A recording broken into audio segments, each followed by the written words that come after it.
Como que le costó subir, ¿no? ¿Cómo están, amigos de YouTube? Bienvenidos a un nuevo video. Hoy entrevista a Giorgio Conti, conocido en el mundo del Italo Disco como Atrium.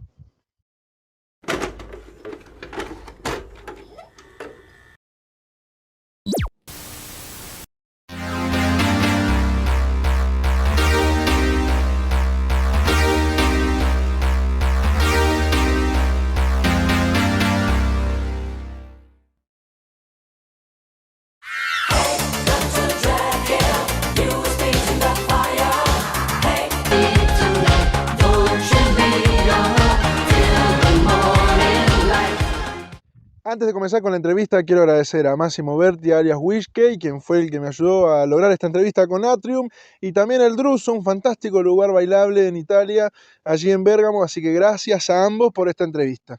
En primer lugar, Atrium nos va a estar contando cómo fue su inicio dentro del mundo del Italo Disco.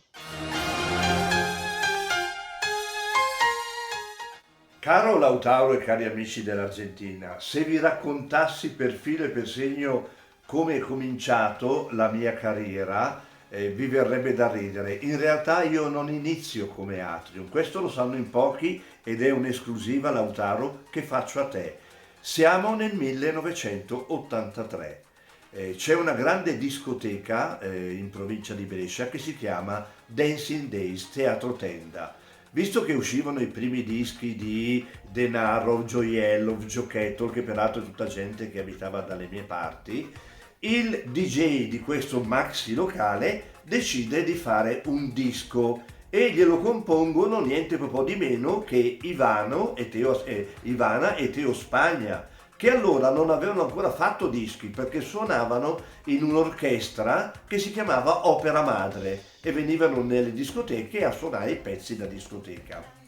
Il pezzo si chiamava Stop the World, avrebbe dovuto dare l'immagine lui e la sua fidanzata Giuliana, quindi Selvi, perché lui era Salvatore, e Giuliana. La sera prima di andare in onda lui non se l'è sentita, gli è venuto un attacco di stomaco, io in 24 ore ho imparato il pezzo a memoria e sono andato sul palco a fare Selvi e Giulia. Ma di questo cadavere nell'armadio, Lautaro, lo sai solo tu e gli amici dell'Argentina. L'anno dopo, 1984, io trabajo in una discoteca molto famosa con la Brescia VIP e veniva a trovarmi un caro amico, più che un amico, un hermano, che si chiamava Giacomo Maiolini, il quale veniva in discoteca, Lautaro, ma non veniva a ballare, non veniva a guardare le ragazze, veniva a sentire la musica. Stava tutto il dia alla console e mi domandava che disco è questo, che disco è questo, e lui segnava tutto e andava a comprarsi i dischi. Un giorno Giacomo Maiolini mi dice: ma Giorgio, visto che tu ormai a Brescia sei già un DJ affermato, ti conoscono tutti, perché non fai anche tu un disco, visto che l'ha fatto Denaro, Gioiello, Giocchetto? E io stavo tra l'altro mixando, Lautaro, tu che sei un DJ come me, lo sai che quando mixi dici di sì a tutto, ma in realtà stai ascoltando quello, ti interessa molto di più la pista. E io dissi sì Giacomo, facciamolo. E mi dice: tu hai un'idea? Io no, sono musicista, però come DJ qualche cosa ci avevo in testa. Gli preparo il mio progetto, Giacomo torna da me e mi dice: Giorgio, sta un problema, che per gravare il disco servono, 1984, 6 milioni di lire. E ho detto: per me è impossibile, perché Lautaro, amici dell'Argentina, io guadagnavo 300.000 lire al mese, voleva dire 20 mesi di stipendio buttati via se il disco non andava bene. Maiolini torna una settimana dopo e mi dice: non preoccuparti, ho trovato lo sponsor. Io sorpreso, perché dico, lavoravo in radio, ma sponsor per un negozio, ma sponsor per un disco? In realtà lui ha trovato una bellissima discoteca sul lago di Garda che si chiamava Atrium, che ha deciso di pagare tutto il disco, di produrre il disco. Giacomo torna da me e mi dice: Giorgio, ho trovato lo sponsor, c'è un problema però, che tu non potrai chiamarti Giorgio Conti. E io mi domando: come mi chiamo? dovrai chiamarti Atrium perché la discoteca vuole ovviamente fare pubblicità al locale e sulla copertina del disco andrà l'immagine della discoteca. Il mio nome compariva in piccolo dietro come cantante. E io dissi: Giacomo, mi raccomando, io faccio il disco, ma non chiedermi di farmi serate come Atrium perché io ho vergogna, ok? Purtroppo poi invece lo sponsor ci ha chiesto di fare almeno una serata in discoteca, la mia città ha convocato tutta la stampa e le radio, ha voluto che lo presentassi in discoteca e così ho cominciato a fare anche i live. Il disco ha venduto subito non in Italia ma anche in Francia e in Spagna, tant'è che poi ho fatto il secondo, il terzo, il quarto, il quinto, il sesto, il settimo, l'ottavo, senza cambiare nome perché se avessi cambiato nome sarei ripartito da zero. Però non ci serviva più la discoteca, per cui in tutti gli altri dischi c'è sulla mia bella faccia. Uno de los grandes productores del mundo del Italo Disco fue Mauro Farina y Atrium trabajó con él y nos va a estar contando su experiencia en esos tiempos.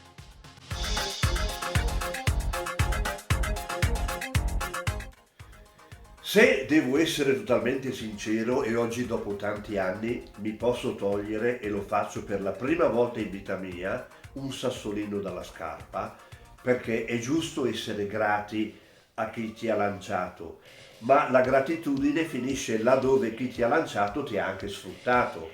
Io con Mauro Farina avevo pattuito un contratto secondo il quale io, essendo solo lead vocal, avrei preso l'8% sulle vendite in Italia e il 4% sulle vendite all'estero perché andavano divise con l'etichetta straniera.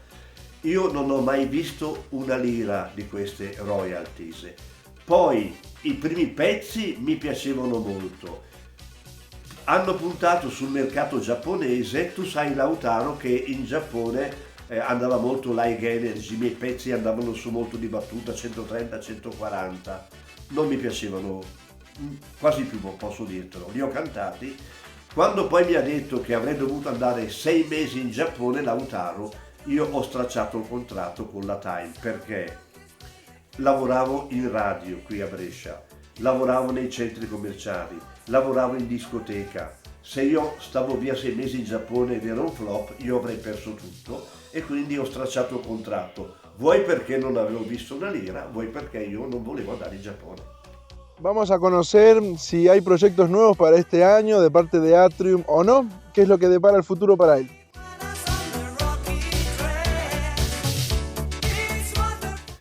Caro Lautaro, se fosse stato per Giacomo Maiolini, Farina Crivellente, con l'ultimo disco del 1991, Atrium sarebbe finito. L'ha tenuto in vita Giorgio Conti, tenendo sempre contatti con i fans che avevo incontrato in quegli anni, perché sai che i miei dischi negli anni 80 erano finiti in classifica in mezza Europa. Per dirti, in Francia ero ottavo, davanti avevo i Frankie Goes to Hollywood e dietro Grace Jones, in Spagna ero primo e quindi avevo lasciato un buon ricordo e si erano creati dei fans club, per cui saltuariamente venivo richiamato in Olanda, come per esempio da Marcello D'Azzurro, piuttosto che non in Spagna, piuttosto che non in Francia, per fare le famose serate Remember, e quindi ho vissuto di gloria fino al 2000. Grazie a Dio la mia casa discografica, la Time Record, esauriti i 30 anni di diritti sui miei pezzi, ha ceduto i miei 8 dischi a una piattaforma che si trova sul lago Oregon, al confine tra il Canada e gli Stati Uniti. Questa piattaforma cosa ha fatto?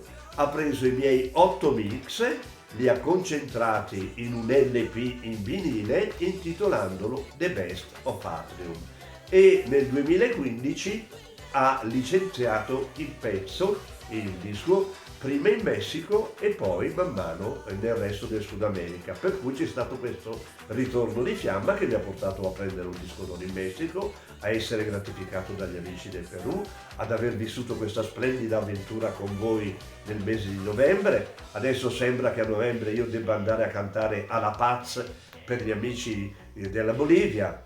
Per me andare là è veramente da paz, perché cantare a 4000 metri di altezza il mio corazon è spinato, però va bene. Però c'è anche una richiesta, visto che Atrium va ancora di moda, mi hanno fortemente invitato gli amici dei Venti di Azzurro a fare un nuovo disco che sarà prodotto da loro.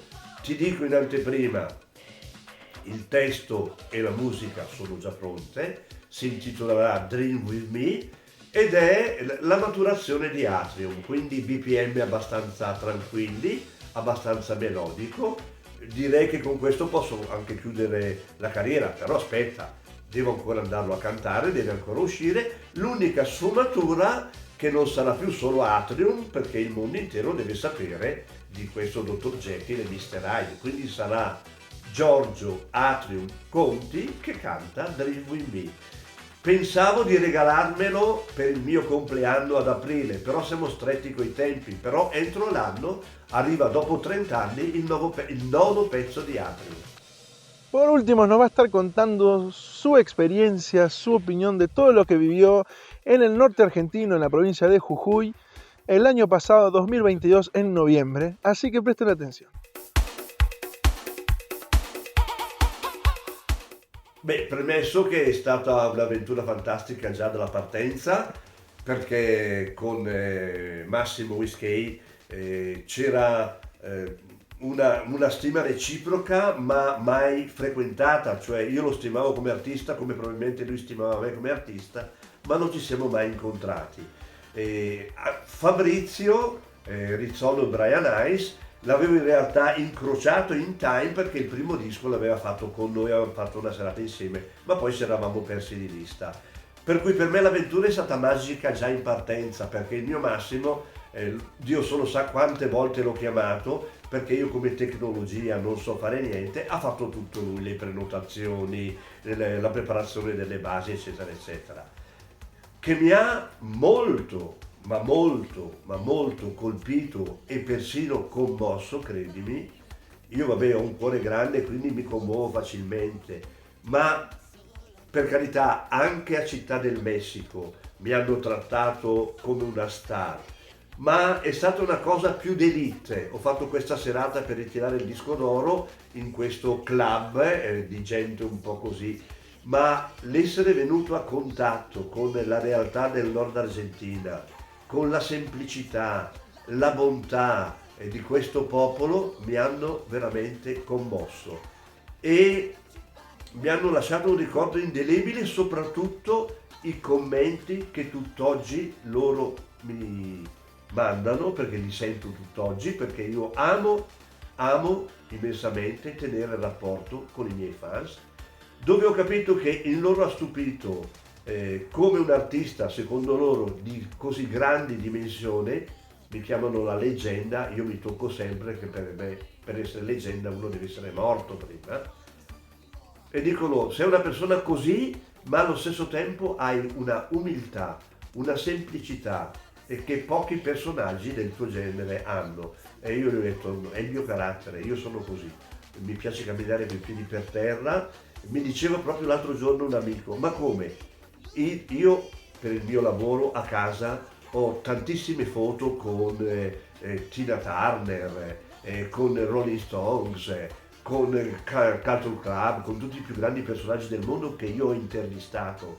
Però se tu guardi bene, io su Facebook metto sempre una foto con un fans, con un organizzatore, perché a me la fama la date voi. 6 anni fa, io ho fatto per i miei 40 anni di carriera una grande festa in un grande locale dove c'erano più di 1000 persone, il locale, perché avevo deciso di ritirarmi dalla carriera. Poi invece è riesploso il fenomeno Atrium e dico, non so quanto durerò, so che ho ancora tanta energia, tanta voglia di fare. Però lo farò fino a quando mi cercheranno dall'Argentina al Perù, alla Spagna, alla Francia. Fino a quando il cavallo correrà, io starò in sella. Quando vedrò che il cavallo comincia a zoppicare, non vorrò fare il patetico, quello che vuol cantare per forza tutta la vita, scenderò tranquillamente da cavallo. Ma per ora, grazie al vostro affetto, se voi mi chiedeste dove vorresti ritornare nei posti dove sei stato, in tutti, perché io sono una sanguisuga, da ogni posto dove sono stato ho guadagnato tanta energia e tante belle cose, per cui io tornerei in tutto il mondo e soprattutto magari anche in quella parte di mondo dove ancora non sono stato. Sappiate una cosa, ci avrò anche una certa età, ma non sono stanco.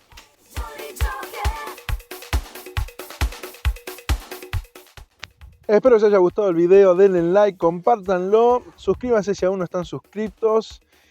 Gracias Atrium, gracias Máximo, gracias El Druso. Nos vemos en un próximo video. Chau chau.